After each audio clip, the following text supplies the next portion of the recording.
Hey there, I'm Dawn, and I'm the founder of Thee Brilliance Co. and a life and mindset coach. I thought it seemed appropriate to take a little time to introduce myself and give you a little background and context to who I am, what inspired Thee Brilliance Co., and finally, how I hope I can serve you. So, I guess I'll start with my formal training. My degrees are in human development and family studies and teaching. And while coaching in a formal sense is relatively new to me, I have spent the last 2 decades as a teacher, educator, and as a pastoral leader in my local church. And if you know anything about those roles, you'll know that if you're any good at those roles, then you're probably employing quality coaching skill sets as well. So that part of my background, along with my own personal experiences, have equipped me to be the specific coach that I am. But what I have realized in this journey of life coaching is that I am the opposite of a salesperson. As I have embarked on this new adventure of coaching and being a business owner, I have learned that at some point, if you want to exist, you have to sell. I'm not gonna lie to you, this has been one of the most challenging things. The thing that I had to be talked through by my own coaches is that there is worth in this product. There is worth in being coached. Once I truly understood that, I didn't feel as opposed to the fact that in order to give this product, I'd have to sell it. This is the truth. I once heard a mentor of mine talk about how the ability to be a lifelong learner, the skill of being able to not just listen and receive information, but to apply it meaningfully, is in and of itself a superpower of sorts. He spoke about how through learning you could actually bend time. I was super intrigued by this, but the more I actually thought about it, the more I realized he was actually right. It was very practical. When I was younger, I truly enjoyed learning, but I didn't necessarily apply what I was learning, if you know what I mean. Maybe sounds familiar. Often I'd take what I learned, I would decide how I felt about it, compare it with a bunch of other opinions, and if that thing I learned somehow made it through that filter of sorts, I'd maybe apply it with my own spin, okay? Well, for things of little importance and gravity, this might be perfect, but when it comes to the deeper things of life, it tends to fall real short.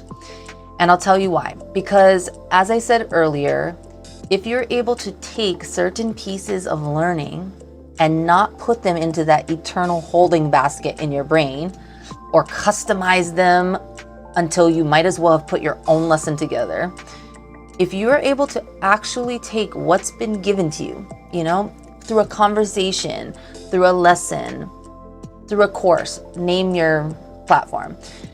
If you're able to actually take what's been given to you and then just simply swallow and digest it and then apply it accordingly, you can save yourself years, even decades. What I mean is this: when it comes to the more weighty things in life, often those who are teaching about this thing or that are teaching because they have stumbled upon something that really works.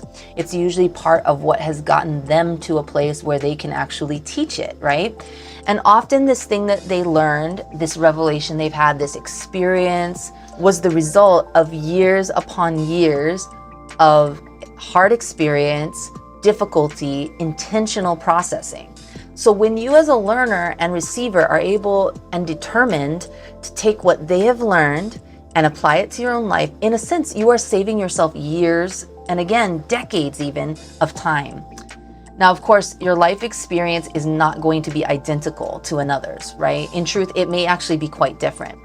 But if you're willing to work with it, if you're determined to learn what I call the quick and easy way versus the long, hard way, which by the way is the way I've always learned, you can apply almost any lesson to your life in powerful ways.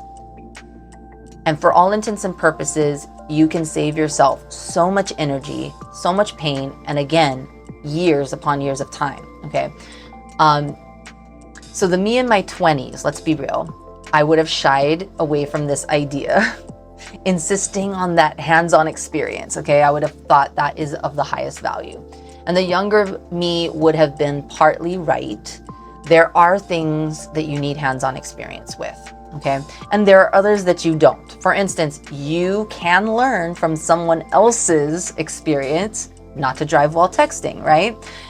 When someone leaves a bad review at a restaurant, you can save yourself money and frustration by taking that review seriously instead of having to try it for yourself. The thing is, when it comes to the areas of our life where personal freedoms are concerned, we tend to like to maintain a sense of control, i.e., we insist on learning our own way as opposed to learning from someone else. Okay, it makes sense.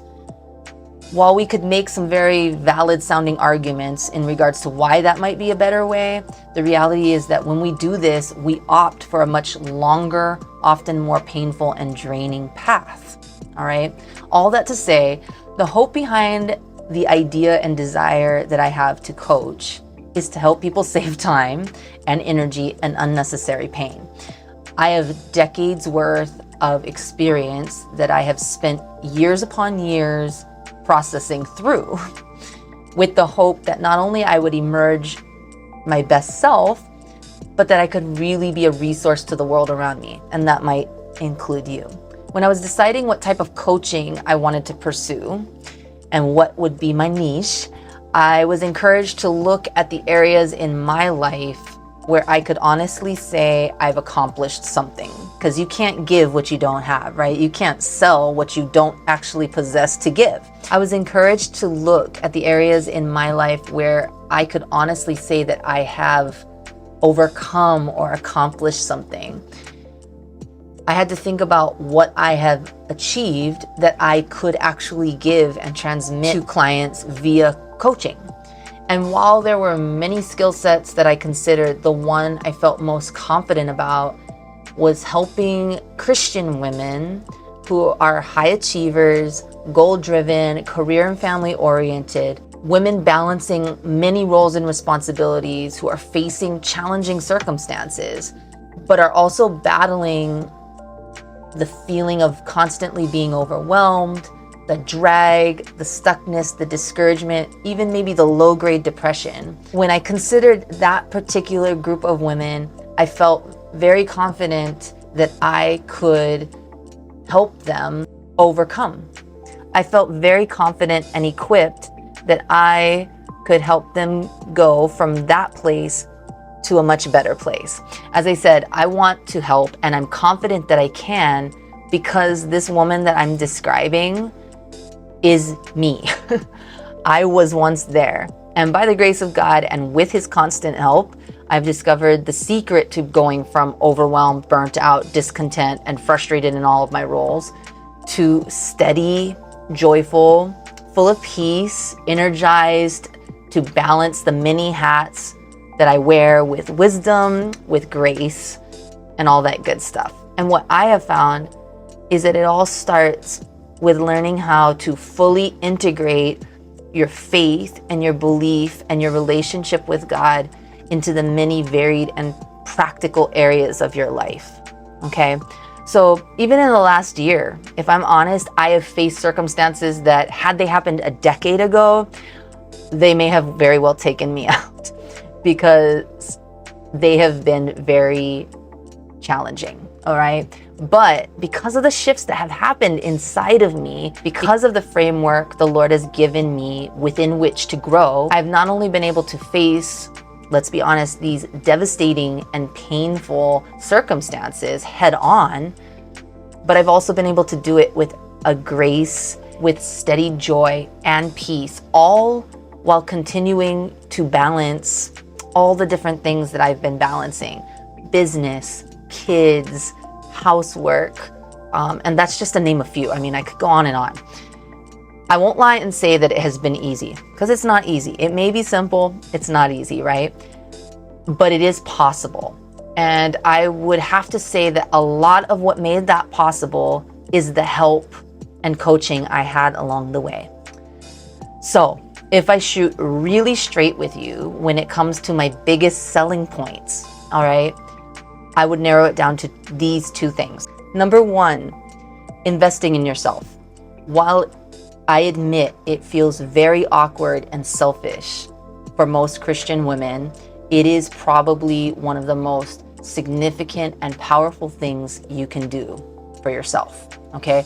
If you are wanting to serve the people in your life really well and achieve a high degree of personal purpose and contentment and have peace, then you need to invest in yourself. That could mean time, that could mean money, that could mean both, that can mean having to rearrange things. It can be a little inconvenient, but it is a short-term investment for a long-term gain, okay? Because we're talking about how you serve your husband, how you serve your kids, how you serve your friends, your family, your church, your employer, and even yourself, okay?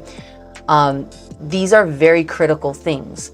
It took me way too long to do this for myself. I just always had probably this sense of pride that I could do it all on my own. And while I survived, that's exactly what I was doing. I was surviving and just barely. And often I was feeling overwhelmed. I was feeling burnt out. I was feeling alone in it all. And so I cannot emphasize enough how taking the leap and investing in yourself can be the thing that just like breaks everything open in the best of ways. Okay.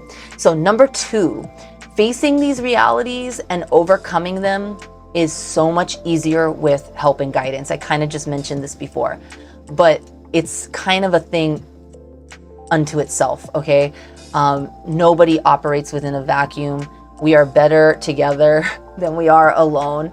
And while it can be a little scary to invite someone into your process, it has been one of the most powerful and transforming experiences for me, was to have someone in my life who was standing outside of my situation and listening and giving feedback, asking really good questions, and presenting me with kind of a path in which I was still in control. I could still choose, and yet just the accountability and the back and forth, the conversations, the dialogues were so helpful. So can you do it by yourself? Of course you can do it by yourself, but you will save yourself so much time, so much energy, and even pain, really, by choosing to partner with someone who has gone before and has already found that path and the map to where you're wanting to go. Okay. So if you relate to some of the things I'm talking about, or, there's even that just sense of connection, that you sometimes have when you are listening to someone or you meet someone and you're like, oh, I think we would click. Then I just encourage you to check me out on Instagram, Thee.Brilliance.co. Read my posts, check out my other videos, and see if you continue to feel that way. And if you do, then book a call with me, DM me, let me know, and we can chat, we can talk and see if maybe I can help you along your path. I look forward to hearing from you.